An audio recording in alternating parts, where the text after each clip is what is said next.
my predictions have proved to be quite popular on YouTube and on my website, so I'm going to cover a few more areas.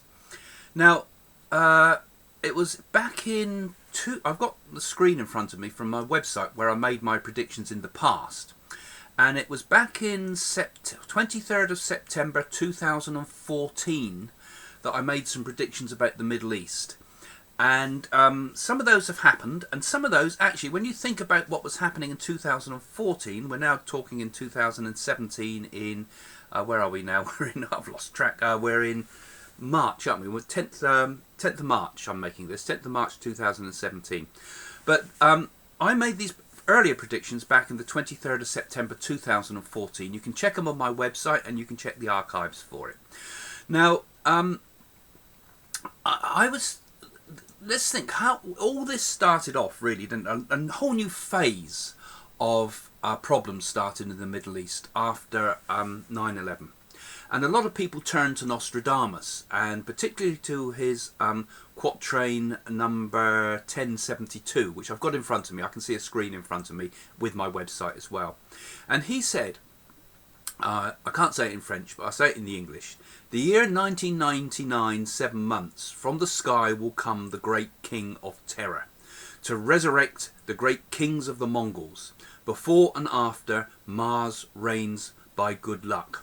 Now, it was pretty tough trying to work out what that meant for many, many years. And a lot of people interpreted it in different ways. And this is always the problem with Nostradamus. We tend to only understand him after the event. But he interpreted that on one level as the, just looking it up, as the crash of the John F. Kennedy Jr.'s aeroplane in the July, I think it was, 1999. And then others claimed to think that that might refer to possibly the a space station coming crashing down out of the sky, you know.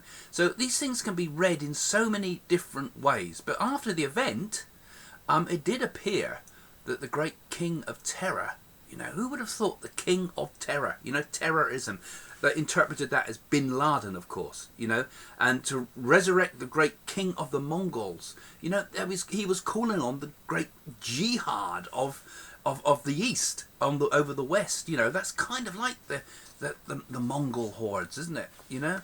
Although whether Mongol and Islam could be linked together, I don't know. But anyway, that was when a whole new phase of Middle Eastern war and horror happened, you know, with the invasion of Afghanistan, the problems with Iran, and all the rest of it.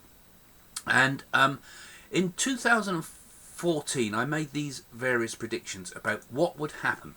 Now, I predicted before this the Arab Spring, and I predicted that in 2013, I think that prediction was. So it was, I didn't call it the Arab Spring, of course, but in that year before, I said for the year ahead, I said that I've got to look up the archive for it just to check the actual wording, if I've got it here.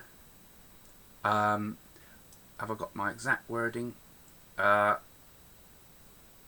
It's a bit of a long page. You can look it up on the website. But basically, I said there'd be a huge uprising and complete revolution around the Arab world. And this became known as the Arab Spring.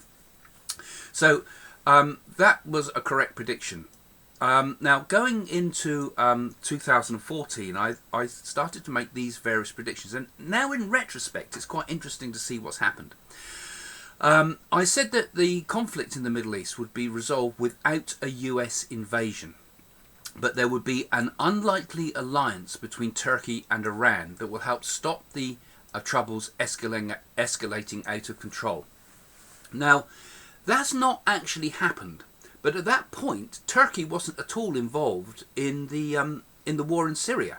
But now it's getting sucked in more and more. And my 2014 predictions seem to hint more at this.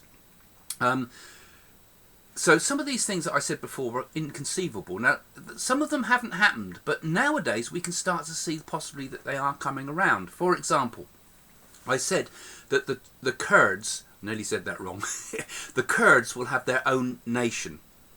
Now, that definitely hasn't happened. At the moment, the Kurds are being pushed out in every direction. The Turks have a pretty bad attitude to the Kurds.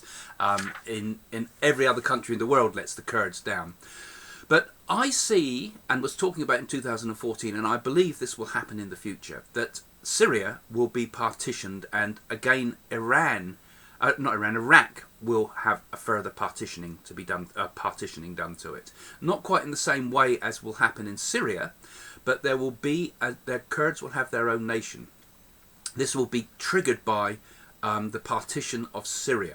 Now, again, remember, 2014 September I was saying this. I said the Russians will continue to be a problem in the Middle East, and that towards the end of 2014 and into early 2015 will pour petrol on the fire. Well, that did happen, and has happened, and is getting worse and worse and worse. I mean, at that stage, Russia were not involved in the Middle East, and I got that one right. And my understanding is that I feel that Russia will continue to bring a stranglehold upon Syria. The problems will continue to keep blowing out of control, and I feel that between Trump and Putin, they will decide to split Syria up, and they will keep the Assad regime in place. They'll split it up, and he will have his own chunk of what would be the western side of Syria. So that was inconceivable then, and now it seems to be the case that it will happen. And I said NATO will be on red alert for much of 2015. And blah, blah, blah, blah. And I actually did predict wrongly there that Putin would fall from power. Hasn't happened. That's wrong. But maybe Putin will come for a change soon. It seems to be inconceivable at the moment, but Putin has a stranglehold on Russia. But I think he will do a deal with Trump. I think both him and Trump don't have long in a presidency, either of them. But I think they will make some pretty big strides between them in the Middle East. Not necessarily for the best for everybody, but it might create a kind of peace. The whole problem was the Middle East was that we carved it up as the British. The British Empire divided it up with a ruler pretty well, and put peoples either side of the line. So countries are peoples, not places. Now, I also said, going back again, looking at these 2014 predictions, that Turkey will send substantial troops into northern Syria. Now, they hadn't at the time, but now, of course, they are. And again, I feel Turkey's going to be one of the countries that's going to solve the problem there. They've already got a lot of refugees, and which has happened since 2014. They've got to do something with this lot. They can't integrate them into their own country. They're going to have to start thinking about having some land to put these people. So it would also be convenient for them, I think, to have a Kurdish state. Although they don't want a Kurdish state, it might take some of the internal pressures off of the Turkish government for the Kurdish terrorism that happens there. So again, this is why I get the feeling there will be a division of the Middle East into, like I say, Assad's area, the Kurdish area, and we'll be dividing the other areas up as well. There will be also, I said in that time, that to the east of Iran there will be internal unrest within Pakistan that come to the point of near collapse of the government. Now, I got that wrong. It could be that Pakistan is going to go through a lot more troubles, though. I might have been seeing this too soon, but my feeling is that Pakistan is going to implode. There is a lot of difficulties with India. There's a lot of problems over Nepal and Kashmir. And I think the internal problems with Pakistan may create further troubles within the Middle East itself. Iran, I feel, are going to go through an economic problems. I feel that there's going to be a lot more sanctions this year, 2017, put on Iran. There's going to be a lot more pressure put upon them to get rid of the nuclear facilities. I don't think Iran is going to budge much, so I feel there's going to be heavy economic sanctions on Iran. So this will create more and more pressures in the Middle East over time.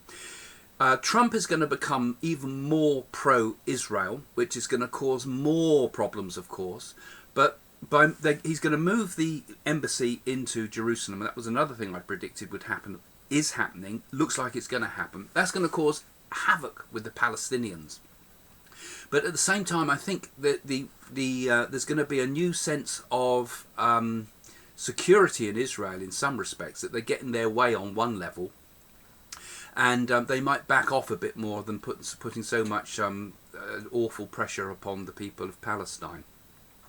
It's not going to solve itself, but I think it's going to die down a bit. The problems are still going to be in Syria, but until the partition happens, nothing's going to be resolved. The problem is Syria is going to go on through 2017, tearing itself apart. A partition, I believe, will come, and what people will be basically left with is a wasteland and loads of people. And there will be a call to send people back, of course, from Europe. And this could be even more problems. There's going to need to be a massive investment to rebuild those countries. So I said also, what's we got there? Oh, I said the Saudi and Arabian royal family will be a target of an attempted kidnap. Now that actually did happen in March 2016. But my feeling is that Saudi Arabia is going to be another country that the eyes of the world are going to be upon. Trump has already said that he doesn't like the fact that Saudi Arabia kind of keep out of politics and they buy all the weapons and they don't do anything with them. There's going to be pressure upon them, of course, to start to become more proactive within the Middle East. I think there's going to be a bit of a backlash from this, though, because I think the Saudi Arabian royal family are going to be under a lot more duress. There's going to be attempts upon their life many times. I think we'll start to see more terrorism happening within Saudi Arabia itself, even though that's a very well-controlled country where it's probably harder for terrorists to act. But I sense that there could be something. For example, I have a sense that there could be a bomb in Mecca. And, you know, of all places to bomb, what a place for Muslims to bomb themselves. But I feel there's something terrible is going to happen there. And I feel that could be the end of 2017, possibly going into 2018 with that one. But watch out for that one, because I feel that's going to be a trigger point in the Middle East. It's not going to get better there. I think Syria will begin to subdue. There will be less problems from Syria, but other problems arise. I think that terrorism is going to be on the increase still, because the people are becoming poorer and poorer, and where there's lack of food and lack of basics, people turn more to radical ideas. I believe that there's going to be a lot more terrorism in Europe too because of all this. In fact, I predict that within the next 3 years we will have a chemical bomb done by a drone in Europe. We may have more than one. I feel it could happen in Paris, Berlin, and somewhere else. I'm not sure. I don't think it's London, but I have a feeling that there's going to be 3 chemical attempts. Now these won't be of the scale that would wipe out whole populations, but they will be very frightening things that could cause a lot of havoc and harm. There'll be small scale things, but they will still be another phase to the atrocities of terror. I also had predicted before that would be a gas attack on an underground. That hasn't happened. My prediction may be wrong, but maybe that's to come. Unfortunately, it's going to take a long time before the Middle East is ever sorted out. And these things have actually been predicted by other people in the past, some of which I might quote in other videos, who have said similar things. There were some comments by Satya Sai Baba about an attack on the Europe. I'll talk about those later. And Edgar Casey, I believe, said some things to this effect, and a few other seers. So I'll do some other prophets I'll talk about later. So, sorry, not good news in the Middle East. It is such a beautiful place. I mean, I'm not Jewish, but I worked in a kibbutz for many years in the days when it was fashionable, and the hippie days. And such a beautiful, peaceful country, if only they could find a better way. And, you know, when I spoke to people like the Palestinians in those days, they seemed to be are really nice people, you know, and I spoke to the Jews there as well, and they were really nice people. I mean, how can they tear each other apart so much in the Middle East? You know, this tribalism is ridiculous. Divisions within people. If only we could see that, you know, it's all about religion mainly, isn't it, and land. But on the religion part of it, you know, not only do religions fight each other, but they tear themselves apart within themselves as well. The very religions tear themselves apart and in divisions, both in Christianity and in Islam. And if we could just see that there, you know, there's so many similarities. I mean, you know, Allah, you know, what's the difference between Allah and Jehovah, what the Christians might call God, what the Buddhists might call Nirvana, what the Hindus might call Shiva, you know? They're all the same, basically. Their heart, it's all the same. It's a God, it's an omnipresent God, a God of love, a God of compassion, a God of unity, and all the things the religion said have been thrown away, haven't they, by beliefs. Only our way is the right way, you know. So we've got religion doing ridiculous things again. If we could just see the oneness of it all, understand that all people are basically one nation, one people, you know, one world, you know. There's only one nation, and that's the world.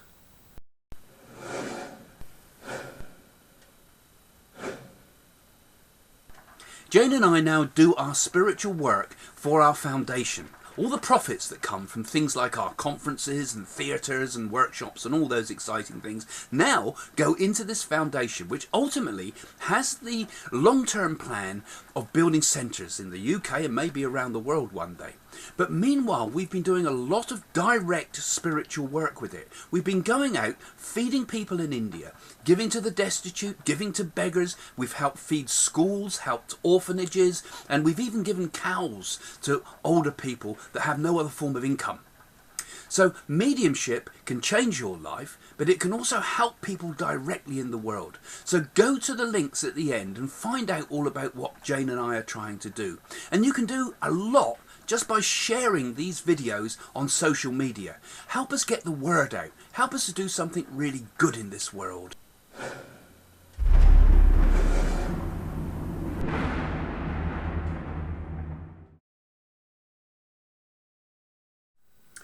Click on this picture of me to subscribe to our channel and see all of our latest videos as soon as they're published. Or click on this next video for more of our stuff.